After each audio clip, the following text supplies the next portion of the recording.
ഈ ബാറുകൾ കഴിഞ്ഞ പിണറായി സർക്കാരിന് വല്ലാത്തൊരു ദൗർബല്യമായിരുന്നു രണ്ട് സർക്കാരുകൾക്കും. കാരണം ഉമ്മൻചാണ്ടി സർക്കാർ ഇറങ്ങി പോകുമ്പോൾ ഇവിടെ 29-30 ബാറേ കണ്ട് ആ പടം ബാക്കിയെല്ലാം നിരോധിച്ചിരിക്കുകയായിരുന്നു. പക്ഷേ പിണറായി സർക്കാർ ഇറങ്ങി പോകുമ്പോൾ ഏതാണ്ട് 1000 അടുപ്പിച്ച് ബാർ ഇപ്പോൾ കേരളത്തിൽ ഉണ്ടെന്നാണ് പറയപ്പെടുന്നത്. അതിൽ പോകുന്ന പോക്കിൽ പോലും 22 കൂടെ അഡീഷണലും കൂടെ അനുവദിച്ചിട്ട് അതിവേഗം അതാണ് അതിവേഗം ബഹുദൂരം എന്ന് പറയുന്നത്. അപ്പോൾ നമുക്കറിയാം 29 ബാറാണ് ഉമ്മൻചാണ്ടി സർക്കാരിൻ്റെ കാലത്ത് ബാക്കി വെച്ചു. അതിന് പിന്നിലെ കഥ അറിയാമല്ലോ. ഈ അന്ന് KPCC പ്രസിഡന്റ് ആയിരുന്ന സുധീരനും ഉമ്മൻചാണ്ടിയും തമ്മിൽ ഈ മദ്യ നിരോധനത്തെ ചൊല്ലി വലിയ വിഷയം ആയി. അങ്ങനെ സുധീരൻ ഇങ്ങനെ ഭയങ്കരമായിട്ട് വയലൻ്റ് ആയ സമയത്ത് ഉമ്മൻചാണ്ടി എന്ത് ചെയ്തു? ഉള്ള ബാറെല്ലാം അടച്ചുകൂട്ടാനൊക്കെ ഉണ്ട്, ചട്ടം ഭേദഗതി ചെയ്ത് ബാർ മുഴുവൻ അടച്ചുകൂട്ടി. ശരിക്കും സുധീരൻ്റെ അടുത്തുള്ള വാശി തീർത്താണ് പുള്ളി. ഒരുപാട് അന്ന് ഈ ചാരായ നിരോധനം വന്നപ്പോൾ സംഭവിച്ചതുപോലെ ഒരുപാട് ബാർ ജീവനക്കാർ ജോലി പോയി, ഒരുപാട് ആത്മഹത്യ ചെയ്തു, ഒരുപാട് ദുരിതങ്ങളിലേക്ക് അവസാനം കൊണ്ടുവന്ന് എത്തിച്ചിരുന്നത്. അങ്ങനെ അന്ന് പൂട്ടി വന്നു കഴിഞ്ഞാൽ അവസാനം ഈ സ്ട്രിക്റ്റ്ലി 5 സ്റ്റാർ ലൈസൻസ് ഉള്ള അതേ ഫെസിലിറ്റി ഉള്ള ബാറുകൾ മാത്രം തുറക്കാനായിരുന്നു അന്ന് അനുമതി കൊടുത്തത്. അങ്ങനെയാണ് 29 ബാർ അവശേഷിച്ചത്.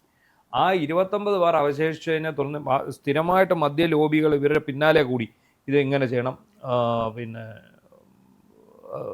ഞങ്ങൾക്ക് ബാർ തുറന്നു തരണം, അതിനായിട്ട് ഒരുപാട് കോഴകളും മറ്റു കാര്യങ്ങളും ഒക്കെ മറിഞ്ഞു. പക്ഷേ LDF സർക്കാർ വന്ന പുറകെ എന്താണ്?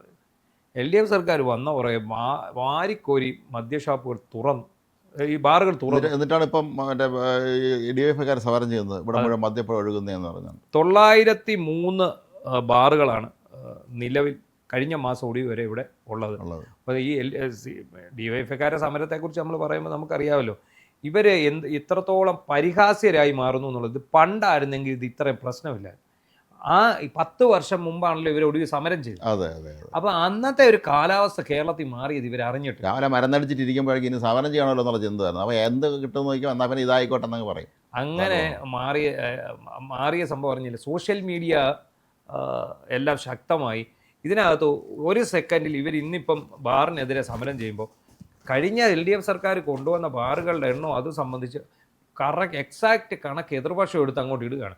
പിന്നെ യുവന്മാരെ എടുത്തിട്ട് ഇതിനകത്തിട്ട് ട്രോളി കൊല്ലുകയാണ്, കമൻറ്റ് വിട്ട് ട്രോളി കൊല്ലുകയാണ് ചെയ്തുകൊണ്ടിരിക്കുന്നത്. ഇതിപ്പോൾ നമുക്കറിയാം, കഴിഞ്ഞ സർക്കാരിൻ്റെ കാലത്ത്, ഈ LDF സർക്കാരിൻ്റെ അവസാന കാലത്ത് ബാറുകൾ കൂടുതൽ തുറന്നു, ബാറുകളുടെ പ്രവർത്തന സമയം ദീർഘിപ്പിച്ചു. 1 മണിക്കൂർ, രാത്രി 12 മണി വരെയാക്കി. അതുപോലെ തന്നെ പാറമടകൾക്കെല്ലാം പ്രവർത്തനാനുമതി, റെഡ് സോണിലുള്ള സ്ഥലങ്ങൾക്ക് പോലും പെർമിഷൻ കൊടുത്തു. പാറമടകൾക്കെല്ലാം വാരിക്കോരി കൊടുത്തു.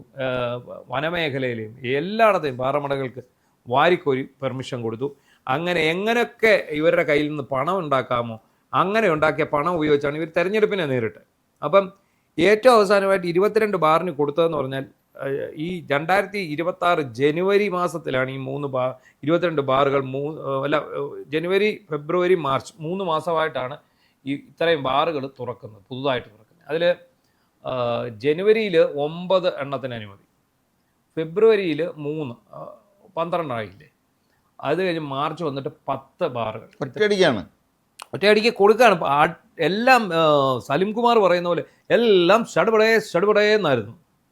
അപ്പോൾ ആ ഷടുപടയെ എന്ന് കൊടുത്തു MP രാജേഷാണ് ഇപ്പം മദ്യത്തിനെതിരെ രംഗത്ത് എന്നിട്ടാണ് ഇവർ മദ്യവ്യാപനമാണ് കേരളത്തിൽ എന്ന് പറഞ്ഞ് അന്ന് ഇന്നസെന്റും KPSC ലളിതയും കൂടെ വന്ന് ലഭിക്കുന്നുണ്ടായിരുന്നു, ഞങ്ങൾക്ക് മദ്യം ഇല്ലാത്ത കേരളം വേണമേ എന്ന് പറഞ്ഞ.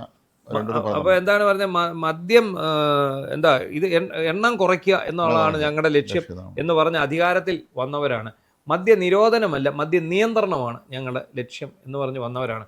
ചുരുക്കി പറഞ്ഞാൽ നിലവിലത്തെ ഇപ്പോഴത്തെ ഒരു കണക്ക് നോക്കിയാൽ, ഈ ബാറുകളുടെ എണ്ണം നോക്കിയാൽ വളരെ രസകരമായിട്ട് നമുക്ക് തോന്നും. 512 എണ്ണം 3 സ്റ്റാർ ഹോട്ടലുകളാണ്. ഈ ചട്ടത്തിലൊരു ഡെഫിനേഷനിലൊക്കെ ഒരു മാറ്റം വരുത്തിയായിരുന്നല്ലോ. 308 5 സ്റ്റാർ ഹോട്ടൽ, 308 4 സ്റ്റാർ ബാറുകൾ, ഹോട്ടൽ ബാർ ആൻഡ് റെസ്റ്റോറൻ്റാണ്. 57 5 സ്റ്റാർ ഹോട്ടൽ, 26 ഹെറിറ്റേജ് ഹോട്ടൽ എന്നിവയ്ക്കാണ് ഇവിടെ. ഇന്ത്യയിൽ ഏറ്റവും അധികം 5 സ്റ്റാർ ഹോട്ടലുള്ള സംസ്ഥാനം കേരളമാണ്. നമ്മൾ വിചാരിക്കും വല്ല മഹാരാഷ്ട്ര വിചാരിക്കും എന്നാണ്. കേരളത്തിലാണ് ഏറ്റവും 5 സ്റ്റാർ ഹോട്ടൽ. ഞങ്ങളുടെ സ്വന്തം നാടാണ് മെഴുവേലി എന്ന് പറയുന്നത്, ഇലവന്തിട്ട. അപ്പോൾ ഈ ഇലവന്തിട്ട എന്ന് പറഞ്ഞൊരു ചെറിയ ഗ്രാമപ്രദേശം, മുലൂരിൻ്റെ നാട്. അവിടെ ഒരു കിലോമീറ്റർ വ്യത്യാസം 2 3 സ്റ്റാർ ഹോട്ടലാണ്, ബാർ ഹോട്ടൽ. അതിൽ ഒന്ന് ഒരു ഭരണകക്ഷി നേതാവിൻ്റെ ബന്ധുവിൻ്റെ ആണെന്നാണ് പറയുന്നത്, ഒന്ന് വേറെ ഒരു ചെങ്ങന്നൂർ തന്നെ ഒരു ബാർ മുതലാളിയുടെ. ഈ 2 ബാർ ഹോട്ടലും തമ്മിൽ മത്സരമുണ്ട്. ഒന്ന് ആലോചിക്കണം, ഒരു ഗ്രാമപ്രദേശത്ത് ഒരു ബാർ ഹോട്ടൽ അങ്ങ് പോകട്ടെ, 2 വരെ വന്നിരിക്കുന്നു. ഒരു 3 സ്റ്റാർ ലൈസൻസ് ഉണ്ടെന്ന് പറഞ്ഞ്, കാരണം ഇവർ ഭരണത്തിലിരിക്കുന്ന സമയത്ത് പൈസ കൊടുത്ത് വാങ്ങിയതാണിത്. ഞങ്ങൾ നെടുമങ്ങാട്ട് ഇതുപോലെ ഒരു ചെറിയ ചുറ്റോളത്തിനും എൻ്റെ കാഴ്ചയിൽ ഒരു 3 3 സ്റ്റാർ ഹോട്ടൽ, 3 4 സ്റ്റാർ ഹോട്ടലും ബാറുണ്ട് അവിടെ എല്ലാം. അപ്പം അതാണ് എല്ലായിടത്തും ഉണ്ട്. അതായിരുന്നു LDFിൻ്റെ മദ്യനയം. അപ്പോൾ ഇങ്ങനെ കൊണ്ടുവന്ന ആ ഹോട്ടലുകൾ ഓർത്തോണം, അവിടെ ബിവറേജ് ഔട്ട്ലെറ്റ് ഇല്ല. ആദ്യം ഉണ്ടായിരുന്നു, അത് പിന്നീട് അത് മാറ്റി. അപ്പോൾ അതിന് പകരം ആ ബിവറേജ് ഔട്ട്ലെറ്റ് അവിടെ നിന്ന് വേറൊരു കുഗ്രാമത്തിലേക്ക് മാറ്റിക്കൊണ്ട് ഇവിടെ 2 ബാർ ഹോട്ടൽ കൊണ്ടുവരാൻ വേണ്ടി ഇവർ ആഞ്ഞു പിടിച്ചു. പക്ഷേ ഇവിടെ അത്യാവശ്യം ആൾക്കാരൊക്കെ പോയി ഇടയ്ക്ക് പോയി ബാറിൽ പോയി മദ്യപിക്കുന്നില്ല. പക്ഷേ ഇത് എങ്ങനെ നമുക്ക് അവർ ഈ ഹോട്ടൽ സ്ഥാപിച്ചവർ ഇതെങ്ങനെ മുതലാക്കും, അവിടുത്തെ ജീവനക്കാരുടെ ശമ്പളം ഉൾപ്പെടെ എങ്ങനെ മുതലാക്കും എന്നതിനെക്കുറിച്ച് നമുക്കിപ്പോഴും വ്യക്തമായ എല്ലാം ഉണ്ട്. അപ്പം ഇത് മാത്രമല്ല, ഇത് ഈ ആഡംബര ഹോട്ടലാകുമ്പോൾ ഇതിന് ടാക്സ്, അതുപോലെ ഇതിൻ്റെ തൊഴിൽക്കരം പഞ്ചായത്തിൽ കൊടുക്കേണ്ടത്, ഇങ്ങനെയൊക്കെ വരുമ്പോൾ വലിയ ചിലവേറിയ ഒരു പരിപാടിയാണ്. അത് എന്തുകൊണ്ടാണ് അവിടെ 2 ബാർ ഹോട്ടൽ അനുവദിച്ചതെന്ന് ഇപ്പോഴും എനിക്ക് മനസ്സിലായത്. ഒരെണ്ണം നമ്മൾ ഓക്കെ എന്നാൽ ഒരെണ്ണം. ഇപ്പോൾ പത്തനംതിട്ട ടൗണിൽ പോലും നല്ല ബാർ ഹോട്ടലുകൾ കുറവാണ്. അപ്പോൾ ഉള്ളത് ഒക്കെ വെച്ച് അഡ്ജസ്റ്റ് ചെയ്താണ് എല്ലാവരും കൊണ്ടുപോകുന്നത്.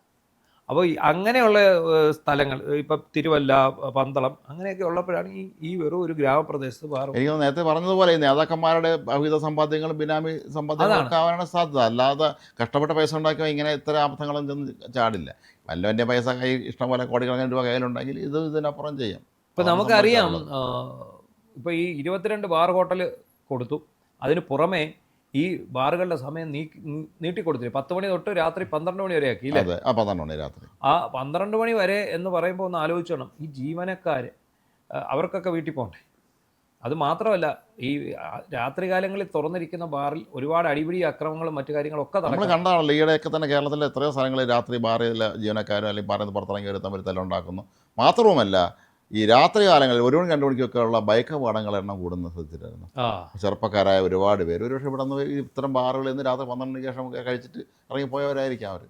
പക്ഷെ ഇതെല്ലാം വെട്ടിച്ചുരുക്കാനുള്ള ഒരു നീക്കം UDF സർക്കാർ നടത്തുന്നുണ്ട്, ഈ ബാറുകളുടെ സമയം കൂട്ടിയത്.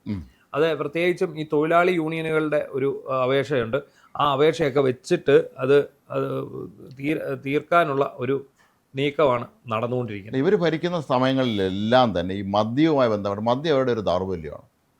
വിവാദങ്ങൾ വരും. 1980 സ്പിരിറ്റ് കുംഭകോണം, അന്നത്തെ നാനാ സർക്കാരിനെ പിടിച്ചു കുലിക്കുകയാണ് സ്പിരിറ്റ് കുംഭകോണം. അതുപോലെ പിന്നീടായപ്പോൾ നമ്മുടെ ഇവിടുത്തെ മദ്യദുരന്തം, നമ്മുടെ വൈപ്പിൻ മദ്യദുരന്തം, അതെ വൈപ്പിൻ ദുരന്തം ഉണ്ട്. പിന്നെ പൊന്നൂർ മദ്യദുരന്തമുണ്ട്. പിന്നെ നമ്മുടെ കല്ലുവാതുക്കൽ, അത് വലിയ വിവാദം വന്നില്ല. തൊഴിലുള്ള നാനാർ മന്ത്രിസഭയ്ക്ക് വലിയ തോതിലുള്ള തിരിച്ചടി ഉണ്ടാക്കിയൊരു സംഭവമായിരുന്നു കല്ലുവാതുക്കൽ മദ്യദുരന്തം. മണിച്ചുമായി ബന്ധപ്പെട്ട ആരോപണങ്ങൾ, എന്തിനേറെ പാവപ്പെട്ട നായനാര പേരിന് പോലും അവസാനം ആരോപണങ്ങൾ വരും. അതിന് കുടുംബാംഗങ്ങളെ വരെ മുള്ളുമുന്നിൽ നിർത്തുന്ന ആരോപണ മുന്നിൽ നിർത്തുന്ന അവസ്ഥ അവിടെ വന്നു. അന്ന് P. ശശികലയായിരുന്നു പൊളിറ്റിക്കൽ സെക്രട്ടറി ആയിരുന്നത്. അപ്പോൾ ഇവരെല്ലാം കൂടെ ചേരുന്ന ഒരു വലിയൊരു സംഘമുണ്ട്. ഇവർ തന്നെയാണ് ഇതെല്ലാം നിയന്ത്രിക്കുന്നതും തീരുമാനമെടുക്കുന്നതും. കേരളത്തിലെ ജനങ്ങൾ എവിടെ നിന്ന് കുടിക്കണമെന്ന് വരെ തീരുമാനിക്കുന്നത് ഇവരാണ് ആയിരുന്നു എന്നുള്ളത് നമ്മൾ മനസ്സിലാക്കേണ്ടത്. എന്താണെങ്കിലും ഈ LDF സർക്കാർ ഇപ്പം ധാർമ്മികമായി ഒരു സമരം നടത്താൻ ഇപ്പോൾ UDF സർക്കാരിൻ്റെ മദ്യനയത്തിനെതിരെ ധാർമ്മികമായ ഒരു സമരം നടത്താനുള്ള അവസരമില്ല. പക്ഷേ ഉളുപ്പില്ലാത്തതുകൊണ്ട് മാത്രമാണ് ഇവർ ഈ റോഡിൽ ഇറങ്ങിക്കിടന്ന് ഇതാണ് ഞാൻ പറഞ്ഞത്, എല്ലാം തിരിച്ചടിക്കുക. കഴിഞ്ഞ സർക്കാർ എന്ത് കാണിച്ചോ അത് തന്നെ UDF സർക്കാർ തുടരുന്നു, അതിവിടെ തിരിച്ചു അടിക്കുന്നു. അതാണ് സംഭവം.